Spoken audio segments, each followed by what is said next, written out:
మహాగణాధిపతయే నమః. ఓం గురుభ్యో నమః. ఓం శ్రీమాత్రే నమః. పరమేశ్వర స్వరూపమైనటువంటి జ్యోతిష, వాస్తు మరియు ఇతర అనేకమైనటువంటి శాస్త్రములను మనకు అందించినటువంటి మహర్షులకి నమస్కారం. హయగ్రీవ హయగ్రీవ హయగ్రీవేతి యో వదేత్ తస్య నిస్సరతే వాణి జహ్నుకన్యా ప్రవాహవత్. అరుణాం కరుణాతరంగితాక్షీం ధృతపాశాంకుశపుష్పబాణచాపాం అనిమాదిభిరావృతాం మయూకైః అహమిత్యేవ విభావయే భవానీం. శ్రీమాత్రే నమః. ప్రేక్షకులకి ఆ లలితాంబిక అమ్మవారి యొక్క అనుగ్రహం పరిపూర్ణంగా కలగాలని మనస్ఫూర్తిగా కోరుకుంటూ మనం ఈరోజు 15వ తేదీ నుంచి 21వ తేదీ వరకు ఉన్నటువంటి గ్రహస్థితి ఏ విధంగా ఉంది అని చెప్పి చూసుకున్నట్లయితే, మకర రాశి నుంచి మేషరాశి వరకు చంద్రుడి యొక్క సంచారం జరుగుతుంది. కుంభంలో వక్రించిన శని, మీనంలో రాహువు, మనకి అదేవిధంగా మిథున రాశిలో కుజుడు, సింహంలో ఉండేటువంటి రవి కన్యారాశిలో ఉండేటువంటి కేతువు దగ్గరికి 17వ తేదీ మారుతున్నాడు. కేతువు శుక్రుడు కన్యారాశిలో కలిసి ఉంటూ 19వ తేదీ శుక్రుడు ముందుకు వెళ్తున్నాడు. అదేవిధంగా బుధుడు కూడా ఆ స్థానాల్లో తిరుగుతూ, మరియు ఇక్కడ గమనించుకున్నట్లయితే ఈ యొక్క గురువు మనకి వృషభ రాశిలో ఉన్నాడు. గురువు కనుక చూసుకున్నట్లయితే ఈ కుజుడు మిథునంలో ఉంటూ శుక్రుడి మీద కేతువు మీద ప్రభావం చూపిస్తున్నాడు. దాని తర్వాత 17వ తేదీ నుంచి రవి మీద కూడా ప్రభావం చూపిస్తున్నాడు. దీనివల్ల దేశవ్యాప్తంగా ప్రపంచవ్యాప్తంగా కలిగేటువంటి ఫలితాలు, మరియు ఒక్కొక్క లగ్నం వారికి, ఒక్కొక్క రాశి వారికి ఎటువంటి మంచి ఫలితాలు జరగనున్నాయి, ఏ విషయాల పట్ల జాగ్రత్త వహించాలి, ఏ దేవతా ఆరాధన చేసుకోవాలి, ఇవి చెప్తుంది నేనైనప్పటికీ కూడా చెప్పిస్తుంది సాక్షాత్ లలిత అమ్మవారిగా భావిస్తూ ఒక్కొక్క లగ్నం లేదా ఒక్కొక్క రాశి గురించి తెలుసుకుందాం. తులాలగ్నము, తులారాశి. తులవారికి కనుక చూసుకున్నట్లయితే ప్రధానంగా ఇక్కడ మీకు రాశినాథుడు 19వ తేదీ వరకు 12లో ఉంటూ 19వ తేదీ నుంచి రాశిలోకి వస్తున్నాడు. దీనివల్ల ఇది రాశినాథుడు రాశిలో ఉన్నందుకు శుక్రుడు అక్కడ ఉద్యోగ సంబంధించినటువంటి విషయాల్లో మార్పులని, ఉద్యోగం రావడము, విదేశీ ఉద్యోగ ప్రయత్నాలు జరగడము, 6వ స్థానంలో రాహు ఉన్నందుకు ఇస్తాడు అక్కడ, అందులో ఎటువంటి సందేహం లేదు. కాకపోతే భూమి తల్లిగారితోని లేనట్లయితే ఏదైనా ప్రాపర్టీ రిలేటెడ్ ఇష్యూస్ వల్ల కొంత ఘర్షణ వాతావరణం జరుగుతూ ఉంటుంది. కాకపోతే దానివల్ల కొంత ధనయోగం కూడా ఇస్తాడు అక్కడ. అదేవిధంగా ప్రదేశం మార్పులు ఉన్నాయని చెప్పుకున్నాము. ధనస్థానాన్ని గురువు చూస్తున్నందుకు ఫైనాన్షియల్ గ్రోత్ ఉంటుంది, అందులో ఎటువంటి సందేహం లేదు. అలాగే కొద్దిగా వెహికల్స్ అవి కొంత డ్యామేజ్ అని, డిస్టర్బెన్స్ అనేవి జరుగుతూ ఉంటాయి చూసుకున్నట్లయితే. అదేవిధంగా ఇక్కడ 6లో ఎప్పుడైతే రాహు ఉన్నాడో ఒక సక్సెస్ అంటే ఏదైనా కొన్ని మొండి విషయాలని ఒక ప్రోగ్రెసివ్గా వెళ్ళడానికి నేను ఎంత మొండిగా వెళ్ళాలి, నేను ఏం చేస్తే నేను సక్సెస్ అవుతాను అనేటువంటి ఒక మొండి వైఖరితో వెళ్ళి కూడా సక్సెస్ అవుతాను, అందులో ఎటువంటి సందేహం లేదు. అదేవిధంగా కొన్ని గవర్నమెంట్ రిలేటెడ్ లేదా తండ్రి తెచ్చినటువంటి కొన్ని సంబంధాలు, లేదా గవర్నమెంట్ వ్యక్తుల ద్వారా వచ్చినటువంటి కొన్ని సంబంధాలు దగ్గర దాకా ఇది చేసుకుంటామనుకుని అది మారి ఇంకోళ్ళు చేసుకోవడం, ఇట్లాంటివి కొంత ఫలితం ఇస్తుంది. ఎందుకంటే ఈ సప్తమాధిపతి ఎవరైతే ఉన్నారో కుజుడు శత్రుక్షేత్రంలో వెళ్ళి కూర్చున్నాడు. అక్కడ వెళ్ళి కూర్చోవడమే కాకుండా కేతువుని వీక్షిస్తున్నాడు. గ్రహం ఎప్పుడు కూడా పలానా దగ్గరుండి ఏ గ్రహాలను వీక్షిస్తుంది, ఏ గ్రహాలతో సంబంధం పెట్టుకుంది అనేటువంటి చాలా ముఖ్యమైనటువంటి అంశం.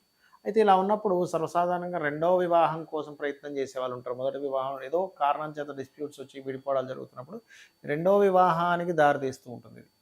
మరి ఇలాంటి సందర్భంలో ఇది ఇచ్చేటువంటి రిజల్ట్ ఎట్లా ఉంటుంది అంటే, ఇది కొంతవరకు ఈ ఘర్షణ వాతావరణాన్ని చూపిస్తుంటుంది. అదేవిధంగా మీ యొక్క జీవిత భాగస్వామి ఏదైనా వ్యాపారం చేయడానికి కూడా ఇది ఈ యొక్క ఫలితాలు ఇస్తూ ఉంటాయి. అయితే 16, 17 తేదీలు మాత్రం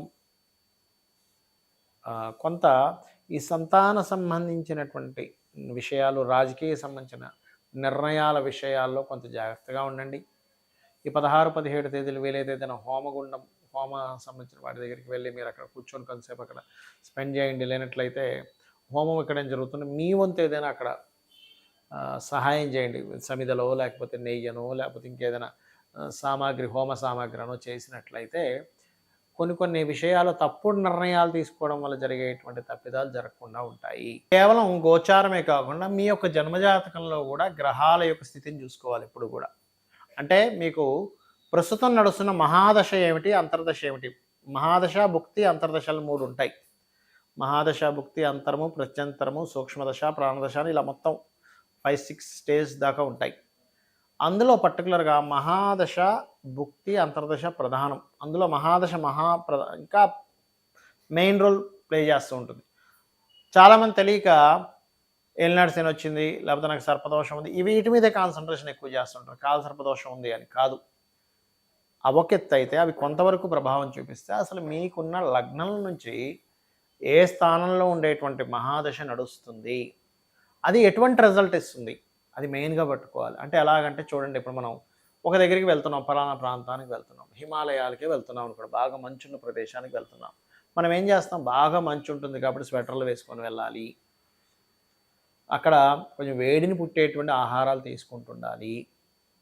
అక్కడ కొన్ని ప్రదేశాల్లో మనం అక్కడ సదుపాయాలు ఉండవు కాబట్టి కొంచెం మనం టెంట్ వేసుకోవడానికి ఒక బ్యాగ్లో టెంటు అవన్నీ పట్టుకొని వెళ్తాం. ఎందుకు, అక్కడుండే ప్రదేశాన్ని బట్టి అక్కడ ఎలా ఉంటుందో దాన్ని మనం ఆ వాతావరణాన్ని, ఆ సిచ్యువేషన్స్ని బట్టి మనం ఎలా అయితే క్యారీ చేసుకుని వెళ్తామో, మహాదశ ఏమిస్తుంది, అప్పులు ఎక్కువ ఇచ్చే యోగం ఉంది, అప్పులు ఎక్కువ చేయకూడదు. ఒకవేళ చేసినా కూడా అది ఇన్స్టాల్మెంట్స్ బేసిస్లో ఇంకేదైనా వస్తువు లాభం పొందేలాగా ఆ రకంగా మార్చుకోవాలి. కాబట్టి మహాదశ ఈజ్ మోస్ట్ ఇంపార్టెంట్. మరి గోచారం ఏంటండి, మరి గోచార ఫలితాలు చెప్పుకుంటున్నాం కదా, అంటే మీ కాలం ఇలా ఉందని చెప్పుకోవడం. ఈ కాలం కేవలం మీ మీదే కాదు, దేశం మీద కూడా ప్రభావం చూపిస్తూ ఉంటుంది. ఇప్పుడు రవి మీకు గనక గమనించుకున్నట్లయితే వృశ్చికం, మన సింహరాశి నుంచి కన్యారాశిలోకి ఆయన ప్రయాణం సాగుతుంది. కుజుడు రవి మీద, కేతు మీద ప్రభావం చూపిస్తున్నాడు. ఎప్పుడైతే మనం గతంలో చాలాసార్లు చెప్పుకున్నాం, క్రోధినామ సంవత్సరం అండి, అంతా గందరగోళాలు, గొడవలు, ఆర్గ్యుమెంట్స్, ఈ వాతావరణంలో విపత్తులు, వర్షాలు. ఎందుకంటే రాహు మీనంలో సంచరిస్తున్నాడు కాబట్టి రాహు ఎప్పుడైతే మనం ఇక్కడ నుంచి 9-10 నెలల క్రితమే మనం చెప్పుకున్నాం చాలా వీడియోల్లో, ఒక వీడియో అని కాదు. రాహువు జలరాశుల్లో ఉన్నాడు, విపరీతమైనటువంటి వర్షాలు, జల సంబంధించిన ప్రమాదాలు వస్తుంటాయి అని నేను ఒక్కడనే కాదు, చాలామంది చెప్పారు జ్యోతిష్యులు. నేనేమంటానంటే, ఇది గోచారం అనేటువంటిది దేశకాల మాన పరిస్థితుల మీద చూపిస్తూ ఉంటుంది. మీ యొక్క జన్మజాతకంలో ఉండే గ్రహాల మీద కూడా దీని ప్రభావం కొంత ఉంటుంది. కానీ దీనికంటే ముఖ్యంగా మీ పర్సనల్ చార్ట్. ఇప్పుడు రవి కన్యా తులరాశిలో ప్రయాణం జరుగుతుంది. దీనివల్ల ఏమిటి, అధికారులకి, రాజకీయ నాయకులకి, గవర్నమెంట్ ఎంప్లాయీస్కి వీళ్ళ మీద ఎఫెక్ట్ ఎక్కువ ఉంటూ ఉంటుంది. మన రాజకీయ సంబంధించిన విషయాల్లో వ్యతిరేకతలు పెరగడం, మార్పులు, రాజకీయ పరంగా అనేకమైనటువంటి మార్పులు. ఆరోగ్యానికి కారకుడు రవి ఈ 2 రాశుల్లో సంచారం జరుగుతుంది. అంటే ఏమిటి, మీరు ఈ 2 నెలలు ప్రజలందరూ కూడా కాస్త ఆరోగ్యపరమైనటువంటి విషయాలు చాలా కేర్గా ఉండాలి అనేటువంటి స్పష్టంగా గోచరిస్తుంది. మరి దీనికి ఏం చేయాలండి, మనకి రాశి నక్షత్రం ఏమీ తెలియదు, మనం ఏం చేయాలి అంటే ఒకటే చెప్తుంది శాస్త్రం, సూర్య ఆరాధన, గణపతి ఆరాధన. సరే, ఇప్పుడు జల సంబంధించినవి విపత్తులు వస్తాయనుకున్నాం, దుర్గానామస్మరణ చేసినట్లయితే ఆ జల సంబంధించిన విపత్తుల నుంచి బయటపడతారు. సూర్య ఆరాధన ఎవరైతే చేస్తారో, సూర్యుడిని ఎప్పుడైతే ఎవరైతే తలుచుకుంటారో, సూర్యుడిని ఎవరైతే బాగా ఆరాధన చేస్తూ ఉంటారో వాళ్ళకి అనారోగ్య సమస్యలు రావు. ఆరోగ్యం భాస్కరాదిత్యేది. అయితే ఇప్పుడున్న కండిషన్, సూర్యుడికి సంబంధించినటువంటి దానం ఇస్తే తొందరగా క్లియర్ అవుతుంది సమస్య అనేది. ఒక్కొక్క రవి ఒక్కొక్క స్థానాల్లో ఉన్నప్పుడు ఒక్కొక్క సంబంధించినటువంటి దాని మీద మనం సాధన చేస్తూ ఉండాలి. దానం ఇవ్వాలా, మంత్ర సాధన చేసుకోవాలా, హోమాన్ని చేసుకోవాలా అనేటువంటిది, లేదా తర్పణం వదులుతూ ఉండాలి. సూర్యభగవానుడికి అయితే మనం మామూలుగా గ్లాసులో నీళ్ళు తీసుకుని ఉదయం పొద్దున్నే చేస్తాం. దాంతోపాటు దానం ఇస్తూ ఉండాలి. ఆదివారం ముఖ్యంగా మీరు వీలైనంత మటుకు గోధుమ రవ్వ, ఉలవలు, కందులు ఈ 3 ఇస్తూ ఉండండి. నవగ్రహాల్లో కూడా జాతకము, దశ, భుక్తి ఏమి తెలియని వారు, నక్షత్రం తెలియని వారు కూడా నవగ్రహాల్లో ముఖ్యంగా ఈ క్రోధినామ సంవత్సరంలో నేను చెప్పేది ఒకటే, కుజగ్రహము, రాహువు, రవి, కేతు ఈ 4 గ్రహాల దగ్గర దీపారాధన చేయండి. గోవుల దగ్గరికి వెళ్ళి క్యారెట్స్, బెల్లం 4 ఉండలుగా, చిన్న ఉండలుగా తినిపించండి గోవులకి. అదేవిధంగా కాస్త గ్రాసము, ఇప్పుడు ఎలాగో మనకి వినాయక నవరాత్రులు కూడా నడుస్తున్నప్పుడు సర్వసాధారణంగా నవరాత్రుల్లో అని కాదు, కామన్గా కూడా మనకి మన ఏదైతే మనకి చూడండి ఆ, ఈ యొక్క